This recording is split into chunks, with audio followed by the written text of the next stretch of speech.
Only exam trick YouTube channel में मैं आपका तहे दिल से स्वागत करता हूं। चलिए दोस्तों, आज का वीडियो जो है आपका क्वेश्चन बैंक सीरीज चल रही है और ये जो है मैकेनिक डीजल का चल रहा है। ठीक है, इसमें जो है हम आपको लघु उत्तरीय प्रश्न जो है करवा रहे हैं। कौन सा प्रश्न? तो लघु उत्तरीय प्रश्न। ठीक है, चलिए स्टार्ट करते हैं। आज जो चैप्टर है वो आपका तीसरा नंबर चैप्टर है, लुब्रिकेशन प्रणाली। इसमें लघु उत्तरीय प्रश्न कर रहे हैं। देखिए, पहला क्वेश्चन क्या कह रहा है, इंजनों में प्रयोग किए जाने वाले 4 प्रकार के लुब्रिकेटिंग ऑयल पंपों के नाम बताएं। तो देखिए, 4 प्रकार के लुब्रिकेटिंग ऑयल पंप का नाम बताना है। तो गियर टाइप ऑयल पंप, दूसरा है रोटर टाइप ऑयल पंप, तीसरा है वेन टाइप ऑयल पंप और चौथा है प्लंजर टाइप ऑयल पंप। आगे देखिए, किस प्रकार के ऑयल पंप का प्रयोग हाई प्रेशर लुब्रिकेटिंग पद्धति में किया जाता है। तो ये जो है प्लंजर टाइप ऑयल पंप। एक इंजन में लुब्रिकेंट का मुख्य कार्य लिखें। तो मुख्य कार्य क्या होता है? तो 2 मूविंग सरफेसों के बीच घर्षण को कम करना जो है इसका कार्य होता है। आगे, स्प्लैश टाइप लुब्रिकेंट पद्धति में किस पार्ट के साथ डीपर जुड़ा होता है? तो कनेक्टिंग रॉड के साथ जुड़ा होता है। प्रेशर लुब्रिकेशन पद्धति में पंप के साथ जुड़े स्ट्रेनर का क्या कार्य है? तो यह तेल से सॉलिड मिट्टी के कणों को फिल्टर करता है। यदि इंजन ऑयल डाइल्यूटेड हो तो इंजन ऑयल के प्रेशर पर क्या होगा? तो इसके परिणाम स्वरूप इंजन ऑयल प्रेशर कम हो जाएगा। मल्टी विस्कासिटी ऑयल से क्या अभिप्राय है? एक तेल है जो कि एक सिंगल विस्कासिटी ऑयल की अपेक्षा तापमान की अधिक रेंज पर अपनी विस्कोसिटी बनाए रखने योग्य होता है। अगला देखिए, ऑयल एडिटिव द्वारा क्या कार्य किया जाता है? तो तेल की परफॉर्मेंस में सुधार के लिए उसमें कुछ विशेष केमिकल्स को जोड़ा जाता है। उदाहरण के लिए विस्कासिटी रेंज को कम करना, ऑक्सीडेशन, फोमिंग आदि का विरोध करना। आगे, VI का क्या अर्थ है और इसका क्या अभिप्राय है? तो VI का अर्थ है विस्कोसिटी इंडेक्स है। यह एक न्यूमेरिकल ऑयल रेटिंग पद्धति है जो कि एक निश्चित तेल के तापमान में बदलाव होने से विस्कोसिटी में कितना बदलाव होता है को प्रकट करती है। आगे, यदि सिलेंडर और इंजन के बीच क्लियरेंस बढ़ जाता है तो तेल की खपत पर इसका क्या प्रभाव पड़ता है? तो तेल की खपत बढ़ जाएगी। आगे, लुब्रिकेटिंग ऑयल अच्छी दशा में है और लुब्रिकेशन पद्धति सही कार्य कर रही है, तब भी ऑयल प्रेशर कम है। इसके 2 संभावित कारण लिखें। तो इंजन के बियरिंग्स घिसे हुए होना और दूसरा है इंजन का ओवरहीट होना। अनेक लुब्रिकेटिंग पद्धतियों में एक ऑयल फिल्टर होता है। प्रयोग में लाए जाने वाले 2 ऑयल फिल्टर्स कौन से हैं? तो बाईपास फिल्टर और फुल फ्लो फिल्टर। आगे देखिए, प्रेशर फीड लुब्रिकेटिंग पद्धतियों में ऑयल पंपों का प्रयोग किया जाता है। तो अधिकतर प्रयोग में लाए जाने वाले 2 ऑयल पंपों का नाम बताएं। तो देखिए, फिर जो है दूसरा है, कह रहा है कि अत्यधिक प्रेशर बनने को रोकने के लिए क्या प्रयोग किया जाता है? तो इसका आंसर होगा, पहला का आंसर होगा गियर टाइप और रोटर टाइप पंप्स और दूसरा का आंसर होगा रिलीफ वाल्व। आगे देखिए, मॉडर्न इंजनों में क्लोजर फीट वाले बियरिंग लगाए जाते हैं। ऐसे इंजनों में क्या लुब्रिकेटिंग ऑयल की विस्कोसिटी अधिक या कम होनी चाहिए? तो कम होनी चाहिए। आगे, एक विशेष इंस्ट्रूमेंट का प्रयोग करके तेल की विस्कोसिटी को निर्धारित किया जाता है। इसे क्या कहते हैं? यह किस सिद्धांत पर कार्य करता है? विस्कोमीटर सिद्धांत, जिस पर वह कार्य करता है। तेल की एक निश्चित मात्रा को एक ओपनिंग में बहने के लिए कितना समय लगता है? आगे देखिए, बियरिंग की सरफेसों तक तेल सप्लाई करने की 3 विधियां होती है, उसका नाम बताएं। तो प्रेशर, स्प्लैश, ग्रेविटी, ये 3 विधियां होती हैं। आगे, इंजन के ऑपरेशन के दौरान लुब्रिकेटिंग ऑयल का नुकसान होता है। ऐसे 3 मुख्य कारण बताएं जिनसे तेल का नुकसान होता है। तो कंबस्शन चैम्बर में तेल का जलना, फिर लीकेज और तीसरा है क्रैंक केस से धुएं के रूप में निकलना। आगे, इंजन में कई लुब्रिकेटिंग पार्ट्स होते हैं जिन्हें लुब्रिकेशन की आवश्यकता होती है। लुब्रिकेंट के 3 अधिक महत्वपूर्ण कार्यों के नाम बताएं। तो मूविंग पार्ट के बीच घर्षण कम करना और दूसरा है मूविंग पार्ट को ठंडा करने में सहायक होना और तीसरा है छोटे स्पेसों को सील करने में सहायक होना। लुब्रिकेटिंग ऑयल का बॉइलिंग पॉइंट कम होना चाहिए, यह सही है या गलत? तो ये जो है गलत है। आगे देखिए, इंजनों में प्रयोग की जाने वाली विभिन्न 5 प्रकार की लुब्रिकेटिंग पद्धतियों के नाम बताएं। तो पहला जो है आपका पेट्रोलियम लुब्रिकेशन, यानी पेट्रोल लुब्रिकेशन। दूसरा है ड्राई सम्प लुब्रिकेशन। तीसरा है स्प्लैश लुब्रिकेशन। चौथा है प्रेशराइज्ड लुब्रिकेशन और पांचवा है कंबाइंड लुब्रिकेशन। चित्र में एक ऑयल पंप को दर्शाया गया है जिसका प्रयोग लुब्रिकेशन पद्धति में किया जाता है। पार्ट ए को पहचाने और उसका कार्य लिखें।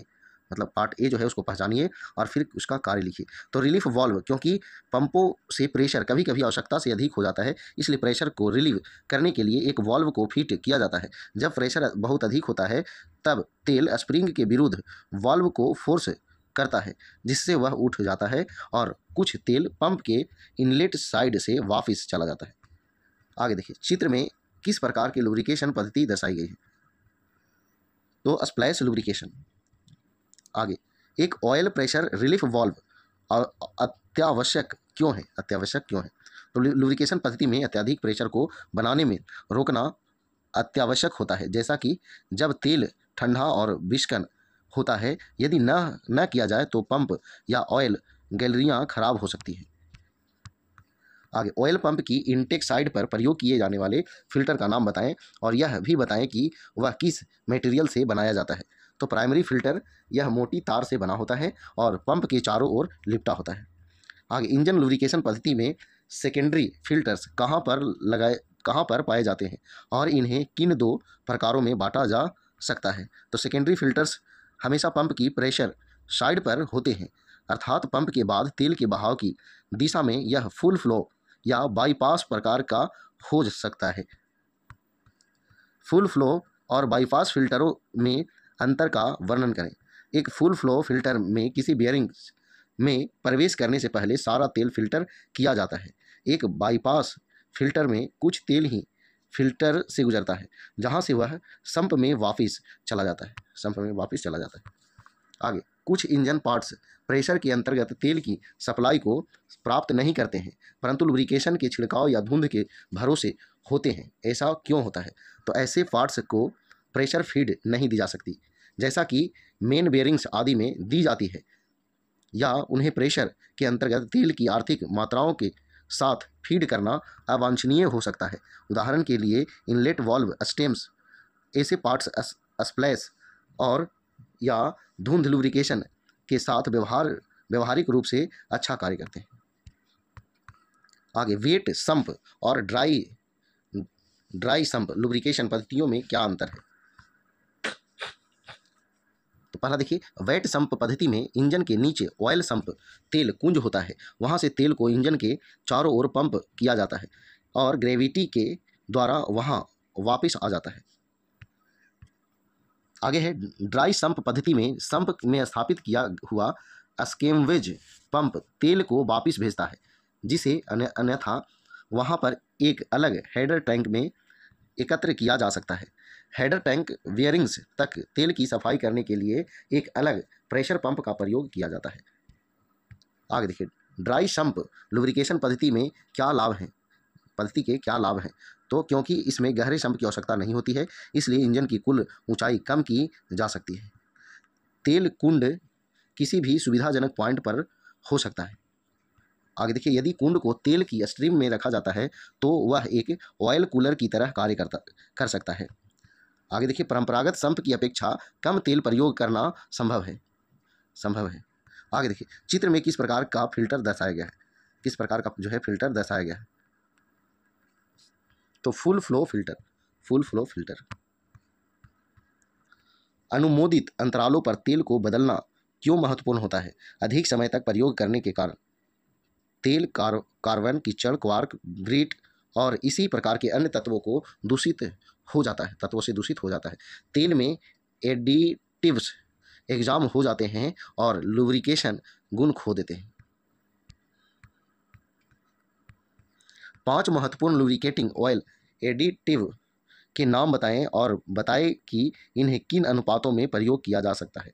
तो देखिए, विस्कोसिटी इंडेक्स इम्प्रूवर 2 से 10%, एंटी ऑक्सीडेंट और कोरोजन इनहिबिटर्स, तो ये जो है 0.4 से 2%। आगे, डिटर्जेंट्स 2 से 10%, आयनीलेस एजेंट 0.1 से 1% और एक्सट्रीम प्रेशर एजेंट तो 5 से 10%। एक तेल की विस्कोसिटी से आप क्या समझते हैं? एक तेल की विस्कोसिटी उसके बहाव की योग्यता की माप है, बहाव की योग्यता की माप है। आगे देखिएगा, तेलों का वर्गीकरण प्रायः कैसे करते हैं? तेलों का वर्गीकरण उसके एसएई नंबर के द्वारा किया जाता है। उदाहरण के लिए एक तेल का वर्गीकरण एसएई 20 की तरह किया जा सकता है। तेलों को निश्चित तापमानों पर उनकी विस्कोसिटी के अनुसार उचित एमएआई नंबर दिया जाता है। आगे देखिए, क्या एक तेल की एसएई रेटिंग उसकी विस्कोसिटी के अतिरिक्त किसी और वस्तु को प्रकट करती है? आंसर है नहीं, एक तेल केवल उसकी विस्कोसिटी रेटिंग के अनुसार विशेष एसएई वर्ग में रखा जाता है। मल्टीग्रेड ऑयल क्या है? मल्टीग्रेड ऑयल क्या है? यह हाई विस्कोसिटी इंडेक्स में पतले विंटर ग्रेड के गुण और फुल वाडिड समर ग्रेड के गुण दोनों ही होते हैं। आगे देखिए, ग्रीस क्या है? तो ग्रीस लगभग 80% लुब्रिकेटिंग ऑयल और फैटी है। आगे देखिए 38 नंबर, तेल की अपेक्षा ग्रीस का प्रयोग कब किया जाता है? तो जब बेयरिंग आसानी से तेल को धारण नहीं कर सकता है, और जब लो ऑपरेटिंग स्पीड और हाई प्रेशर्स से तेल रुकता नहीं है, या एक ऑयल फिल्म को बनने से रोकती है, या फिर जो है जब ग्रिट और पानी को पूर्णतः अलग न किया जा सकता हो, तो इस स्थिति में प्रयोग किया जाता है। आगे 39 नंबर, सिलेंडर बोर और रिंग्स अच्छी कंडीशन में होने पर भी यदि इंजन को तेल की अत्यधिक मात्रा की आवश्यकता होती है, तो इसके अन्य संभावित कारण क्या हो सकते हैं? तो तेल लीक करता है, इनलेट गाइडें घिसी हुई है, प्रयोग किया जा रहा तेल बहुत पतला है, तेल का प्रेशर बहुत अधिक है जिसके कारण वह लीक होता है, या सिलेंडर की दीवारों पर अधिक तेल को फेंका जाता है जिसे पिस्टन रिंग्स ठीक से संभाल नहीं पाती।